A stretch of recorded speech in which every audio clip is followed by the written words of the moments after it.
What's up, everybody? I'm Valente, and we're back with Behind Enemy Lines, the series where I, a Saints fan, talk to a fan of the Saints' opponent. And this week, they face the Atlanta Falcons. So I'm joined by BRF Sports, and we're going to talk about the upcoming game this Sunday. So, how are you? I am doing pretty good. Just got off of work not too long ago, so right now I'm just relaxing, doing pretty good though. I don't know, got mixed feelings about this game Sunday. Yeah, me too. But one thing I just like to ask a random question before every episode. So, considering this is a rivalry game and has deep history, I just gotta ask, what's your favorite moment throughout all of the history of the rivalry so far? Lord, well let's see. I just turned 38 Wednesday, so I have a lot of memories. If I had to pick one, I think if I had to pick one, and it's more like kind of like it was like a telltale kind of moment of what the season was going to be.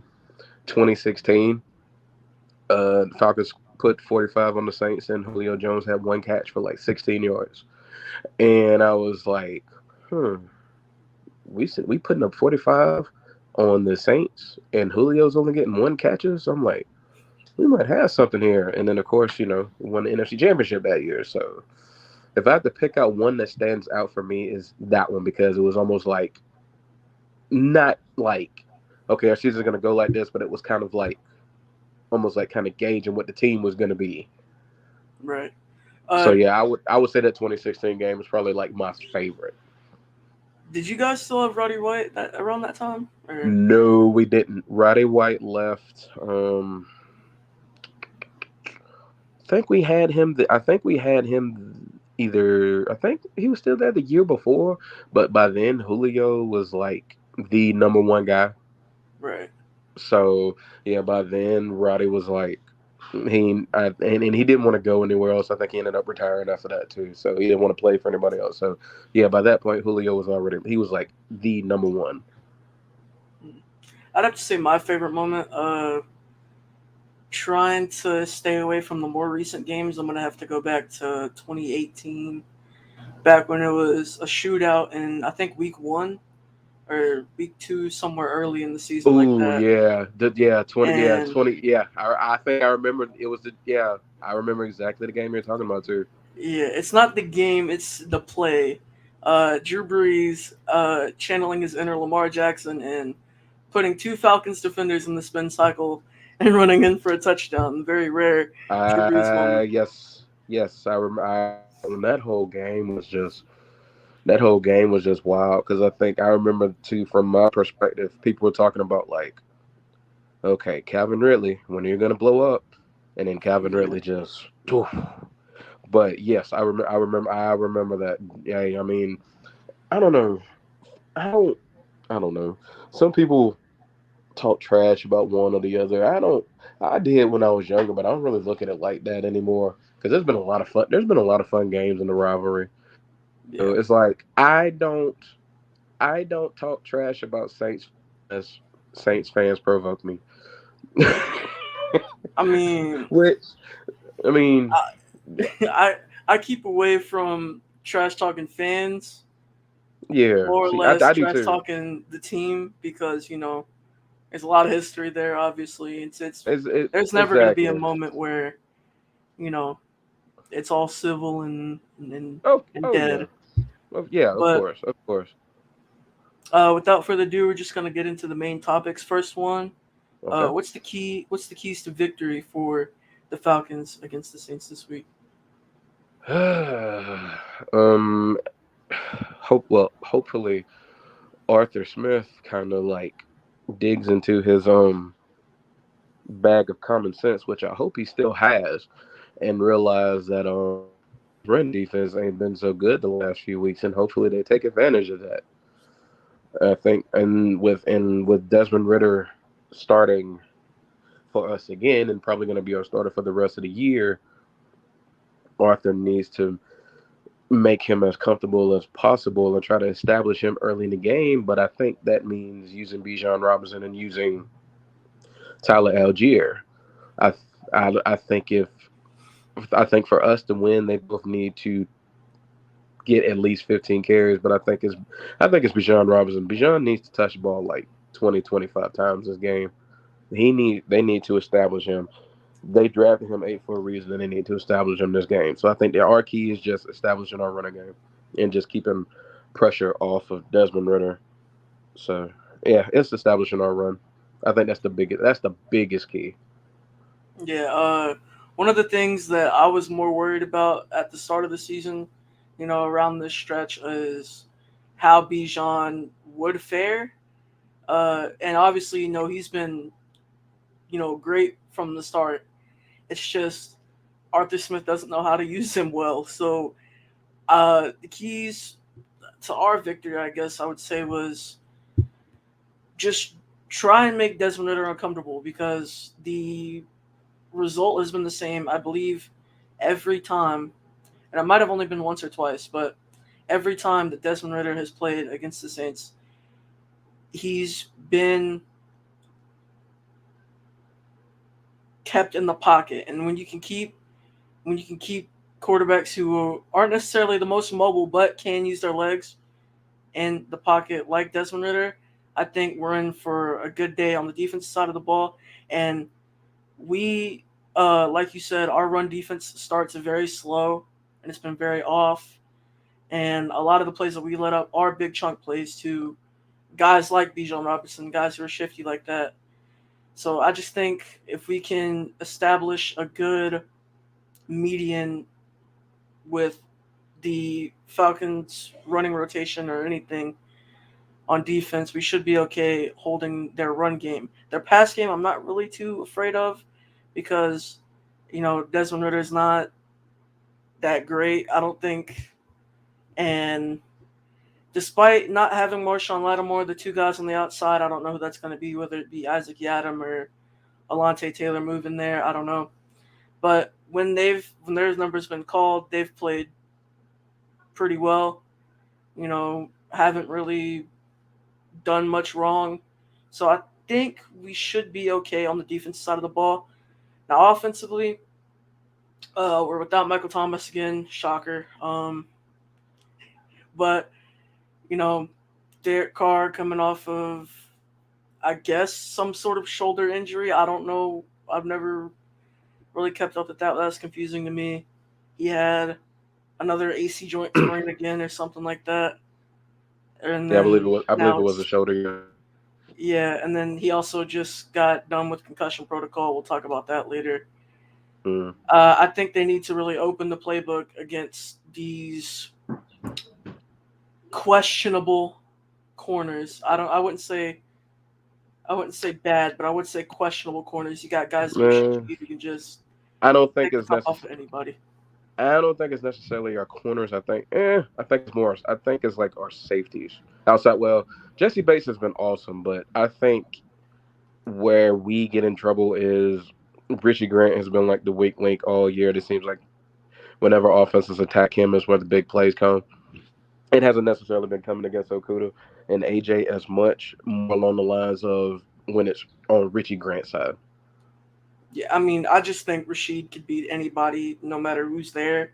If you're uh, putting him against anybody in a foot race, I think he'll take whoever.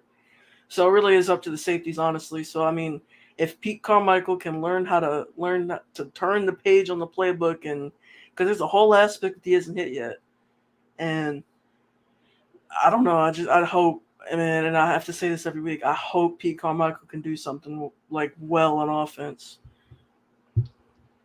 But since we were talking about Marshawn Lattimore and then Desmond Ritter being back as a starter, I got the full injury report here. I'm gonna put it up on the screen. All right, I'm gonna zoom in on this.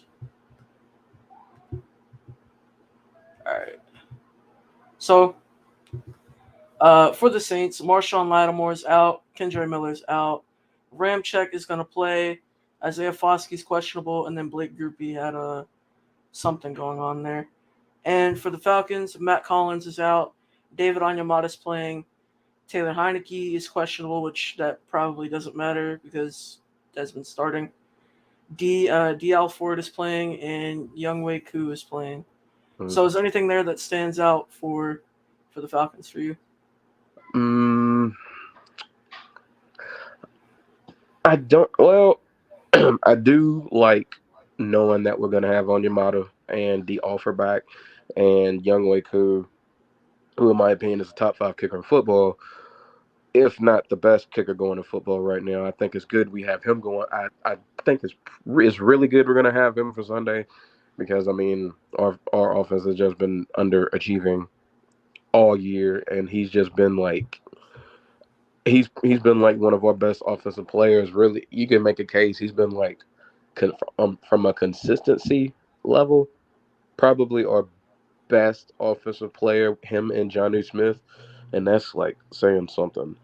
I think we are going to miss Matt Collins in the slot with his size and his. I feel like his route running is pretty underrated. So I think we are going to miss him.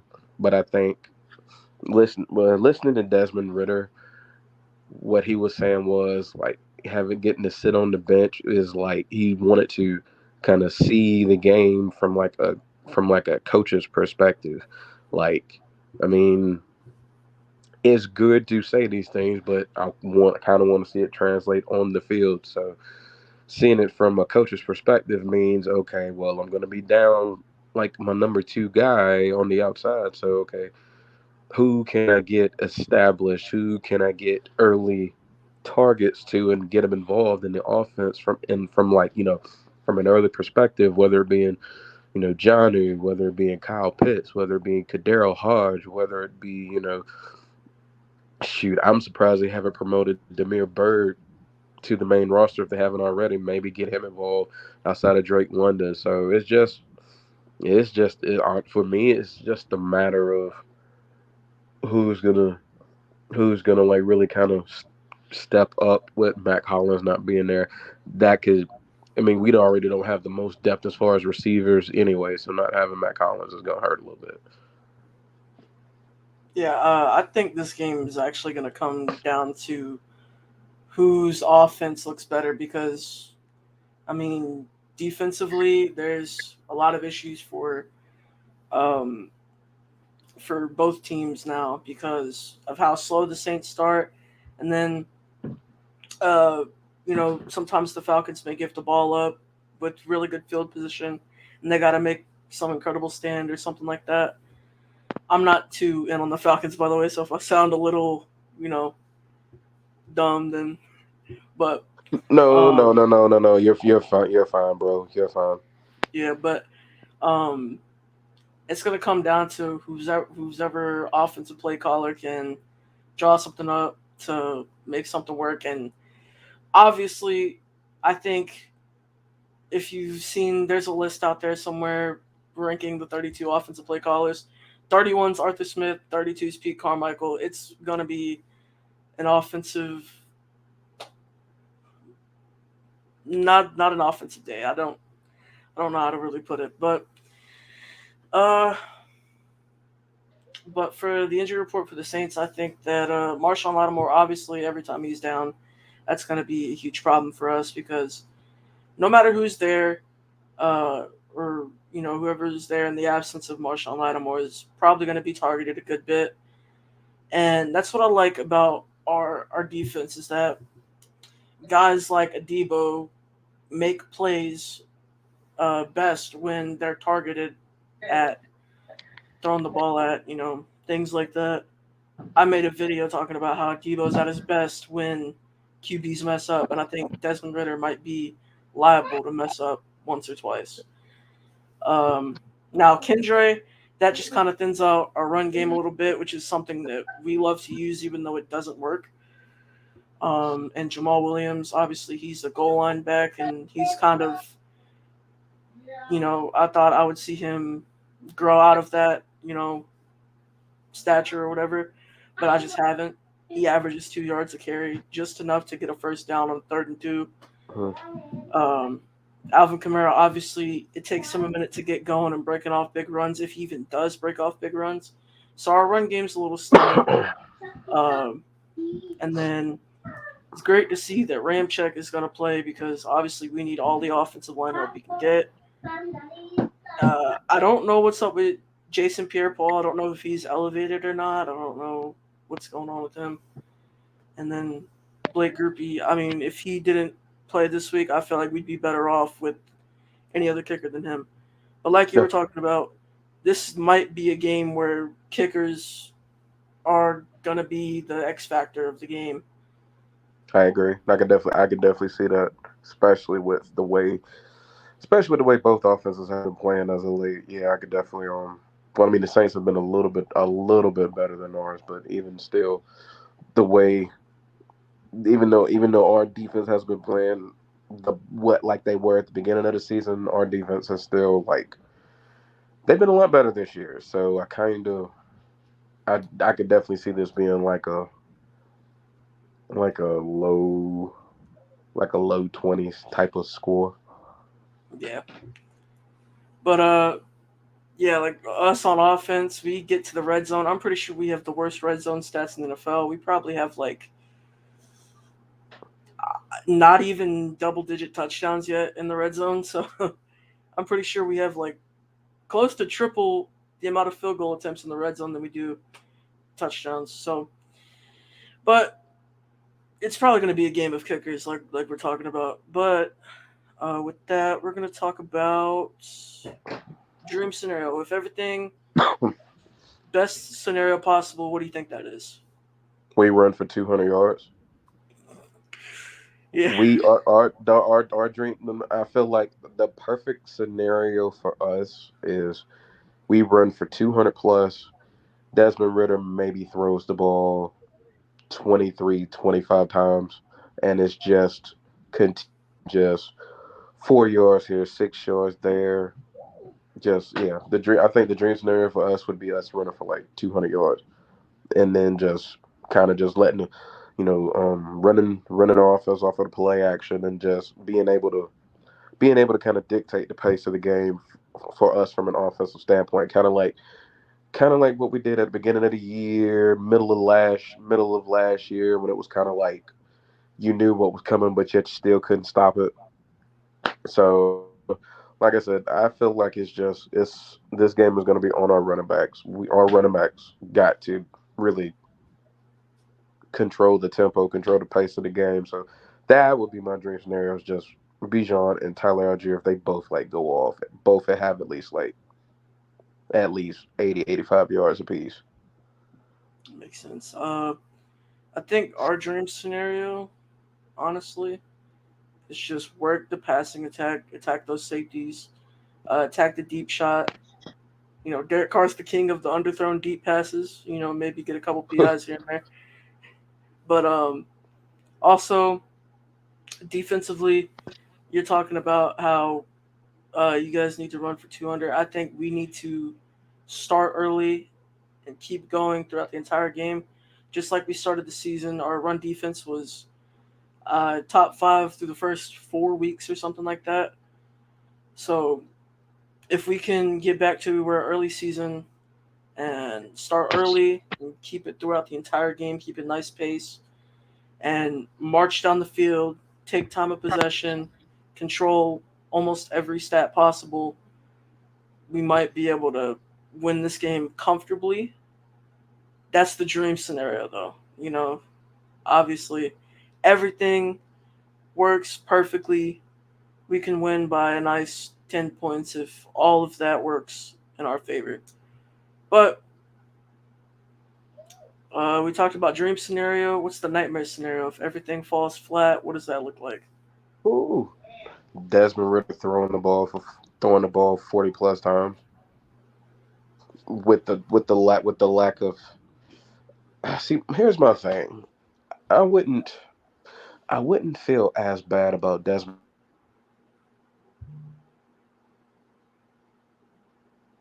is with him and his play calling. It's like he has good. It's like he feels like he has good reasonings in his play calling, but then when you look at the film and you look at the games, and you're just like, okay, what are you doing? Why isn't Bijan Robinson on the field in the red zone on a second down? Why aren't you playing more I formation? Why aren't you throwing the ball to Drake and Kyle Pitts more? It's just like he's got all these weapons, and it's just like you would think any offensive coach with half a brain would scope some plays during the week, specifically get the ball in their hands. And it's like I don't know, just his play call. I think I feel like he holds our offense back more than anything because like his play calling, you just like, I mean, it's like okay, whatever you say, but it's, I don't know, man. He's just I don't know. This is like the first year he's been here where I've like looked at his play calling and I'm just like bro, like what are you doing? Yeah, I felt like at the end of last year, we were like, or beginning of this year, we were talking about how the Falcons may be running away with the division, and it was between the Falcons and the Saints and the Bucks and Panthers. They weren't even in the conversation, and when everyone was talking up how Arthur Smith could have been the next big head coach for Atlanta, but it took a, you know backwards tumble. But Yeah, yeah, yeah. I mean, he is like it's like everything. It's like the momentum they had built or they were starting to build. It's like I don't know. It's like it's not there. It's not there. Like I'm hoping I'm hoping during this week, during the bye week and this week, he's like kind of. I'm hoping he's kind of even though he's probably haven't because he's like I don't know. He's very snarky, especially when it comes like his press conferences and stuff like that. He doesn't always want to answer certain questions, but I really hope he kind of looked at himself in the mirror this week and realizes the kind of talent he's got down here and actually makes you know sense enough sense of it to use it correctly. Because I still feel I don't know. I just feel like I don't know. I feel like if Arthur Smith gets his play calling together, I still feel like we can win this division comfortably. But he just yeah, doesn't. His play calling is just so off. Like I feel yeah, like this. I feel We the should same not be. way. Yeah, we should not be 4-6, and especially with the schedule we had, we should not be 4-6. Yeah, I feel the same way. There's so many games where I thought we were gonna win it, and like the Packers game, I thought the Packers game was really ours up until Derek got injured.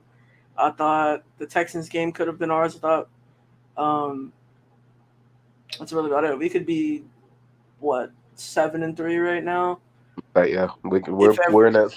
we're in that Right, same boat. We could be like 6-4, 7-3 right now. We're kind of in that same boat too. right. I feel the A same lot, way yeah, about the play calling. It's just we got the talent around, and you think that you want to get your playmakers the ball. Obviously, that ain't happened. exactly But right. yeah, that's really my nightmare scenario. Is that if everything falls flat, Pete Carmichael still doesn't know the anything other than four verticals because that's his bread and butter is four verts. But Yeah, but he's gonna have to adjust to our secondary because our secondary's bread and butter is press man. So yeah, he can't be running for verticals all day because say what you you want said about our secondary, we you we're said they press are man. yeah they are good at man to man press coverage. So if I would call like I would try to get our secondary more in zone.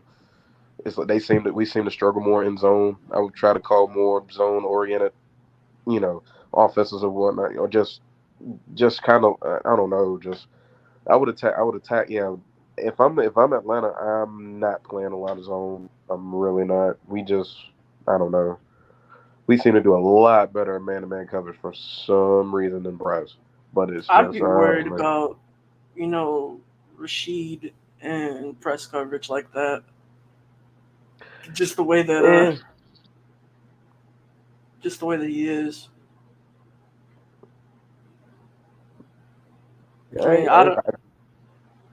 I mean, I like I do like what he's been I do like what he's done this year. With Shahid, I do enjoy watching him play because I do like I mean he's got speed and he's definitely done some things this year. But it's like I said, when we get beat, it's when we get beat.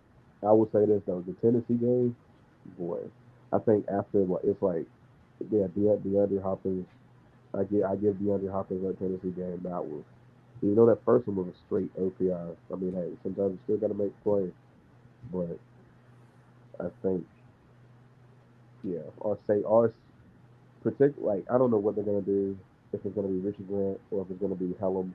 A lot of fans have been wanting to get DeMarco Hellums out there, but I guess we'll kind of see what they do come Sunday. I think our man coverage is good. I don't I don't think they can rely on going over the top. They're gonna have to mix it up. It's just, and it's also just a matter of what our pass rush gonna do. Our pass rush is like has been better, but it's still not like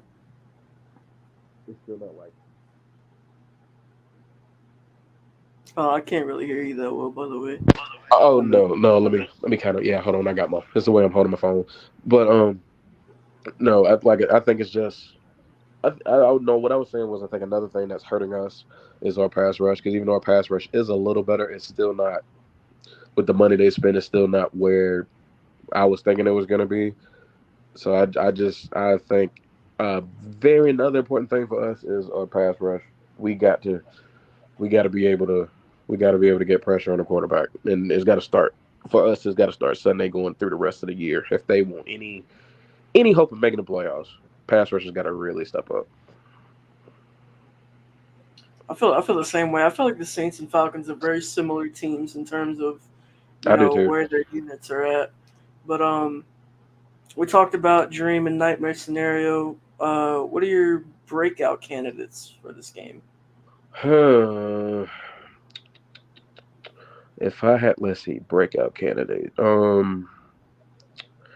Even though he's kind of already broken out. Well, not I would say broken out, but like kind of one of the faces of the offense. I would like to see Bijan Robinson have like a career day, like all-purpose yards. I mean, like kind of basically what he did against Green Bay, and then some.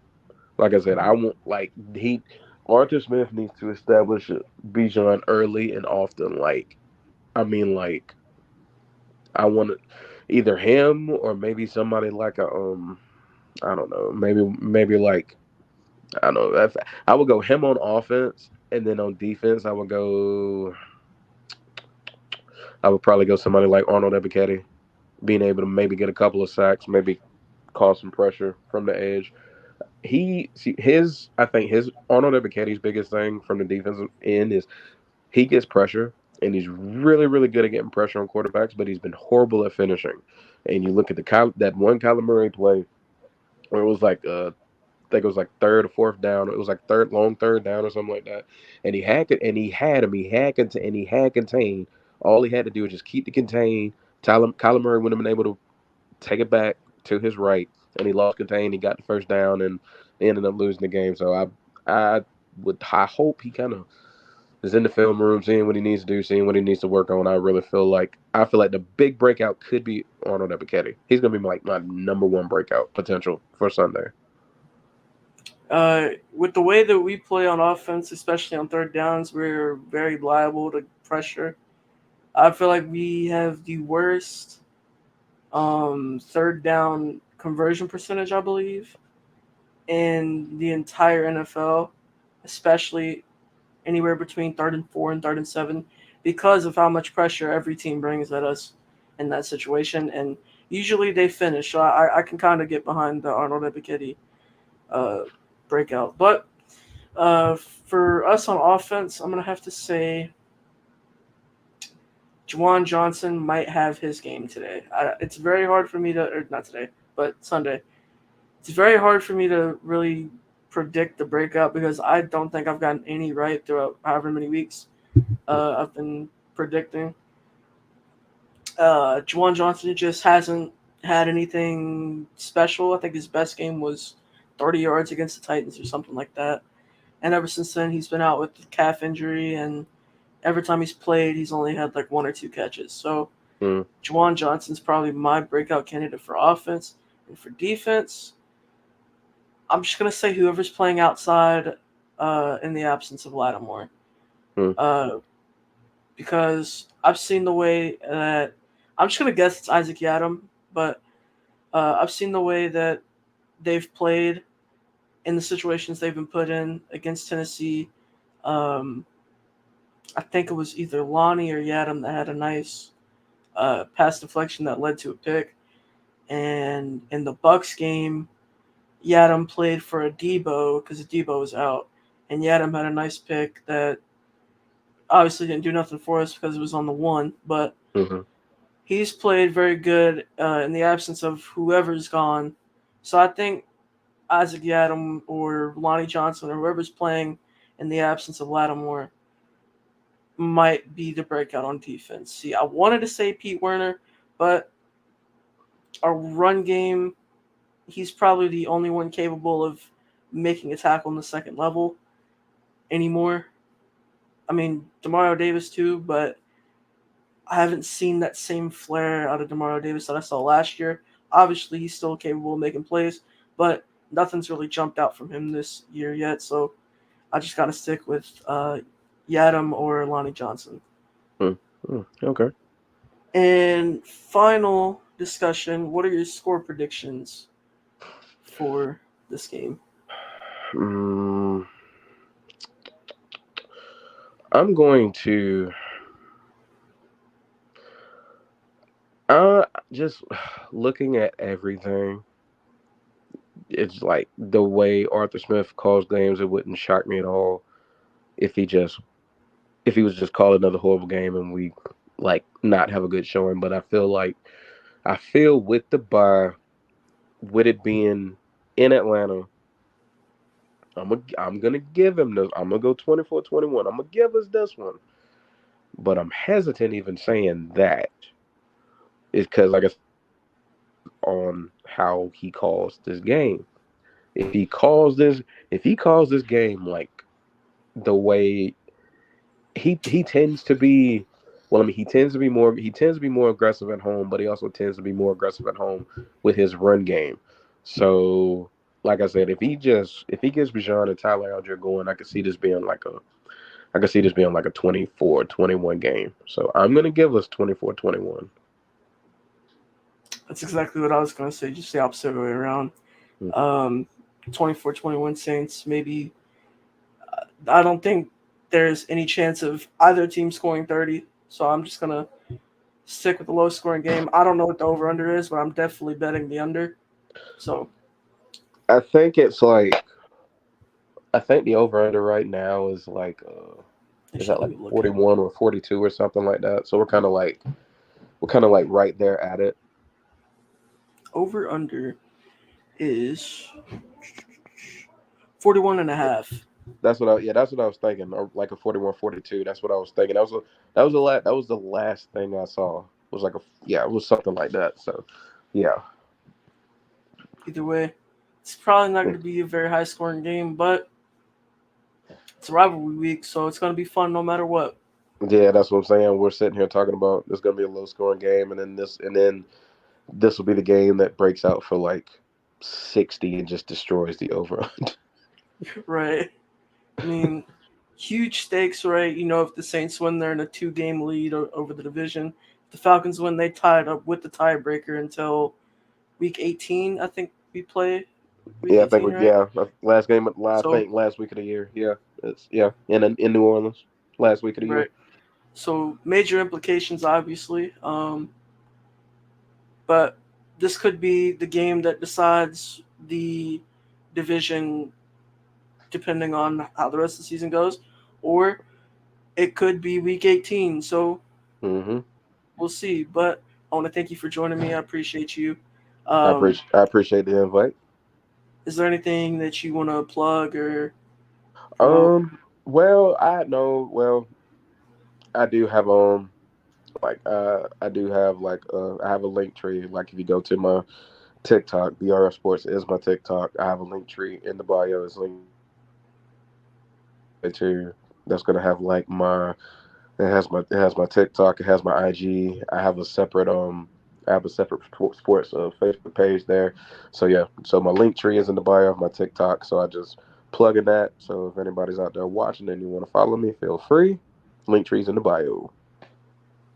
All right, and thank you all for watching. I think next week we play the Lions, so hopefully I get a Lions fan on next week. And yeah, see you guys soon. Peace.